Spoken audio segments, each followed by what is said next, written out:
আসসালামু আলাইকুম। আশা করি সবাই ভালো আছেন। অনেক আপু জানতে চেয়েছিলেন কাপড়ের মান কেমন, রং যায় কি না, শিরিং হয় কি না। তাই আপনাদের জন্য একটা টেস্ট করলাম। গতকাল আমার মেয়ের কাপড় সাবানের পানিতে সারা রাত ভিজিয়ে রেখেছিলাম। আজ সকাল দেখি আলহামদুলিল্লাহ কোনো রং যায়নি, শিরিং হয়নি, কাপড় একদম আগের মতোই আছে। আশা করি আপনাদের প্রশ্নের উত্তর পেয়ে গেছেন। আমাদের সাথে থাকার জন্য আন্তরিক ধন্যবাদ। আসসালামু আলাইকুম।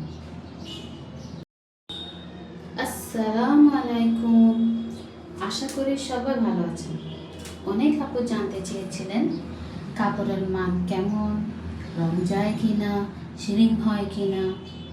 তাই আপনাদের জন্য একটা টেস্ট করলাম। গতকাল আমার মেয়ের কাপড় সাবানের পানিতে সারা রাত ভিজিয়ে রেখেছিলাম।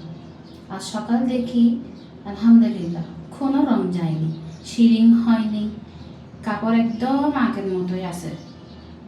আশা করি আপনাদের প্রশ্নের উত্তর পেয়ে গেছেন। আমাদের সাথে থাকার জন্য আন্তরিক ধন্যবাদ। আসসালামু আলাইকুম।